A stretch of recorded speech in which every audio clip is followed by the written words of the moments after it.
Mahilig ka rin ba sa halamang snake plant? Nakaranas ka na rin ba na makapagpabulaklak ng halamang ito?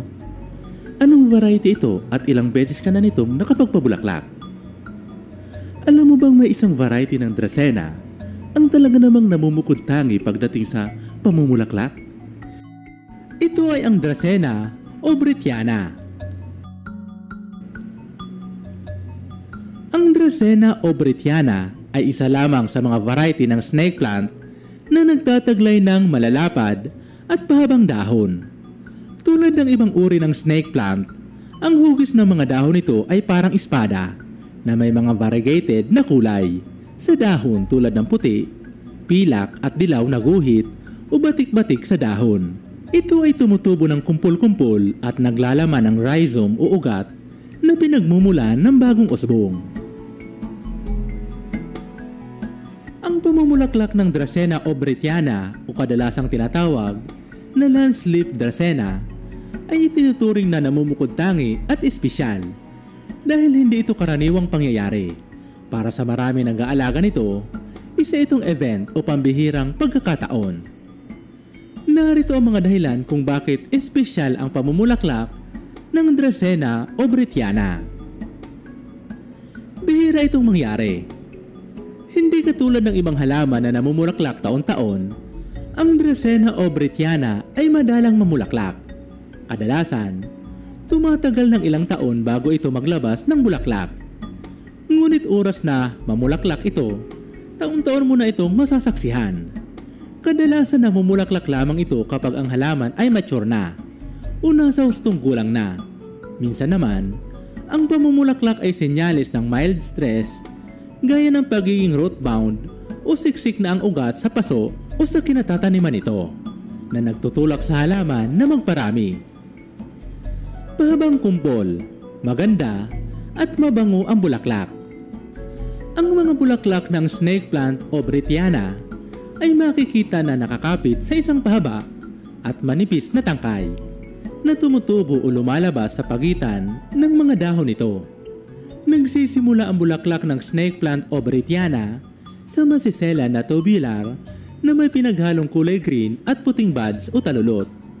Kapag bumuka ang mga talulot nito, ay makikita naman sa loob ang puti at cream na kulay. Karaniwan meron itong 6 o higit pa na talulot na naglalabas ng napakabangong amoy na nakakahalin tulad sa amoy ng sampagita na mas matapang ng bahagya. Ang amoy nito ay kayang punuin ang buong kwarto o garden area. Namumukadkad lamang ito sa gabi. Ang pamumulaklak nito ay may sinusunod na oras. Ang mga maliliit na puting bulaklak ay karaniwang bumubuka lamang tuwing gabi. Sa umaga, madalas ay tikom ang mga ito.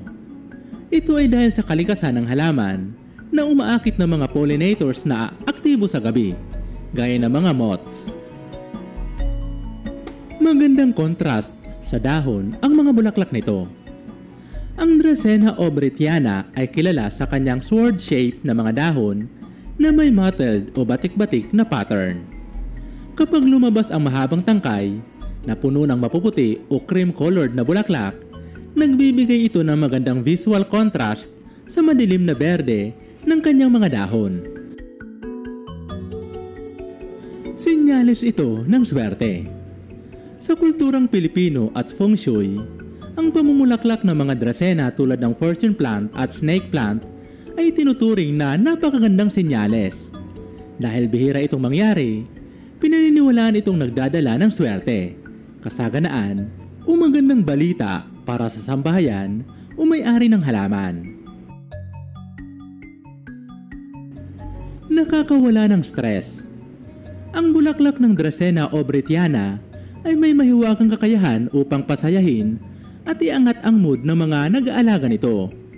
Ayon sa pag-aaral, ang pagtitig at pag-amoy sa isang bulaklak tulad ng bulaklak ng snake plant obritiana ay nagpapasigla sa pagpapalabas ng neurotransmitters sa ating utak.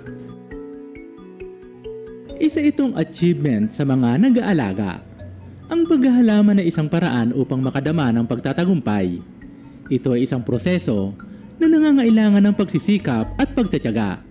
Kaya naman kapag nakita mo na na namumulaklak at namumunga ang iyong tanim, makakaramdam ka ng kakaibang kasiyahan sa iyong puso at damdamin dahil sa wakas, nagbunga na ang iyong ginawang pag-aalaga sa halaman.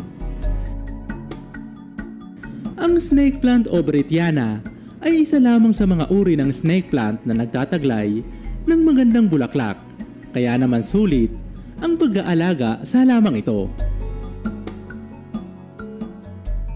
Ano ang masabi mo ka-urban sa mga bulaklak ng Dracena o Britiana? Sang-ayon ka ba sa mga nabanggit namin na dahilan? Ibahagi ang iyong opinyon tungkol dito sa comment section at babasahin namin ito.